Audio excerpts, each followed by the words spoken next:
Good morning friends, welcome to Sona Educational Channel friends. Today we learn about chemical reactions and equations for class 10th. आइए शुरू करते हैं।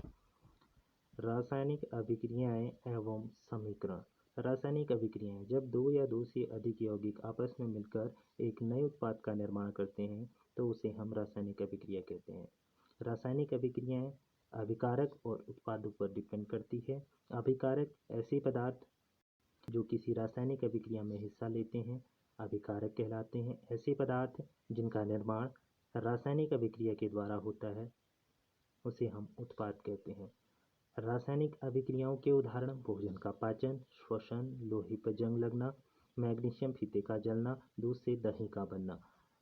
आइए जानते हैं रासायनिक अभिक्रियाओं में हम अभिकारक और उत्पाद किसे कहेंगे। यहाँ पे एक रासायनिक अभिक्रिया जिंक प्लस सल्फ्यूरिक अम्ल, यह अभिकारक है क्योंकि यह लेफ्ट हैंड साइड पर है और तीर के राइट हैंड साइड पर जिंक सल्फेट प्लस हाइड्रोजन है, इसे हम उत्पाद कहेंगे। रासायनिक अभिक्रियाओं के प्रकार। रासायनिक अभिक्रियाएं मुख्यतः 5 प्रकार की होती हैं। पहली संयोजन अभिक्रिया, ऊष्माक्षेपी अभिक्रिया, वियोजन अभिक्रिया, ऊष्माक्षेपी अभिक्रिया, विस्थापन अभिक्रिया, द्विविस्थापन अभिक्रिया, अपचयन और उपचयन। आइए शुरू करते हैं संयोजन अभिक्रिया के बारे में। संयोजन अभिक्रिया जब दो या दो से अधिक यौगिक आपस में मिलकर एक उत्पाद का निर्माण करते हैं उसे संयोजन अभिक्रिया कहते हैं। एग्जाम्पल के लिए हम यहाँ पे ले सकते हैं कोयले का दहन, carbon plus oxygen carbon dioxide का निर्माण करती है। जल का निर्माण 2H2 प्लस O2 2H2O, बिना बुझा हुआ चूना CaO प्लस H2O CaOH2, बुझा हुआ चूना। ऊष्माक्षेपी अभिक्रिया जिन अभिकारकों में उत्पाद के निर्माण के साथ साथ ऊष्मा का भी निर्माण होता है या उत्सर्जन होता है उसे हम ऊष्माक्षेपी अभिक्रिया कहते हैं। जैसे प्राकृतिक गैस का दहन CH4 प्लस O2, तीर का निशान CO2 प्लस 2H2O प्लस ऊष्मा। श्वसन ऐसे भी कहा जाता है, श्वसन एक ऊष्माक्षेपी अभिक्रिया है। C6H12O6 प्लस 6O2, तीर का निशान 6CO2 प्लस 6H2O प्लस ऊष्मा। वियोजन अभिक्रिया। वियोजन अभिक्रिया मुख्यतः 3 प्रकार की होती है। ऊष्मीय वियोजन, वैद्युत वियोजन और प्रकाशीय वियोजन। ऊष्मीय वियोजन वह अभिक्रिया जिसमें ऊष्मा द्वारा वियोजन होता है उसे ऊष्मीय वियोजन कहते हैं। ऊष्मीय वियोजन की रासायनिक अभिक्रिया जैसे फेरस सल्फेट। फेरस सल्फेट को जब ऊष्मा दिया जाता है या हीट किया जाता है 2FeSO4 को जब हीट किया जाता है Fe2O3 plus SO2 plus SO3, ferric oxide भूरा लाल रंग का एक पदार्थ फेरिक ऑक्साइड प्राप्त होता है। चूने का पत्थर, यदि हम चूने का पत्थर देखें CaCO3, इसे हीट किया जाता है तो बिना बुझा हुआ CO2 का निर्माण होता है। वैद्युत वियोजन वह अभिक्रिया जिसमें विद्युत धारा प्रवाहित करने पर वियोजन होता है उसे हम वैद्युत वियोजन कहते हैं। जैसे कि आपको यहाँ फिगर में दिख रहा होगा कि एक रासायनिक अभिक्रिया करवाई जा रही है।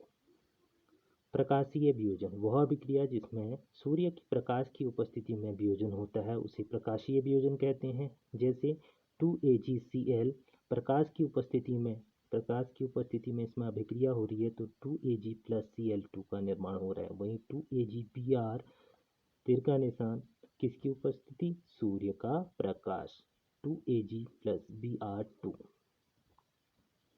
यह अभिक्रिया श्वेत फोटोग्राफी में भी किया जाता है, श्याम श्वेत फोटोग्राफी के लिए भी प्रयोग में लाई जाती है।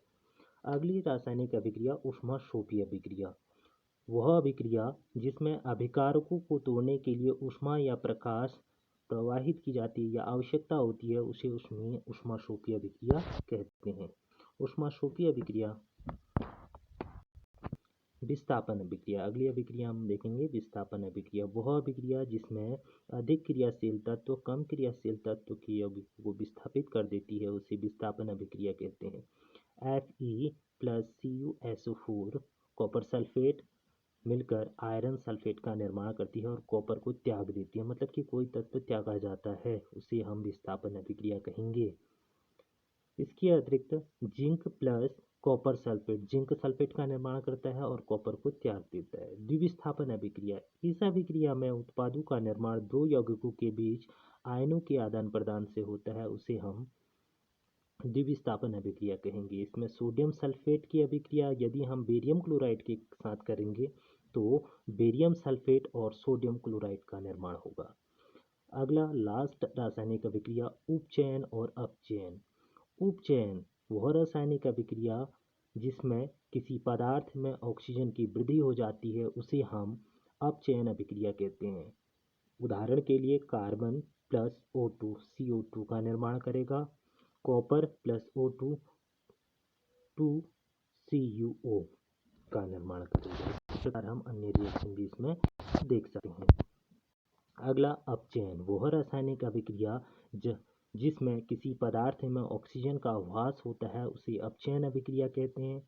अपचयन अभिक्रिया में हम देख सकते हैं CuO प्लस H2, इसमें Cu प्लस H2O का निर्माण हो रहा है, अर्थात CuO कॉपर में अपचयन हो रहा है, इसका ह्रास हो रहा है, इसकी संख्या कम हो रही है क्योंकि ये त्याग रहा है, इसलिए इसे हम अपचयन कहेंगे।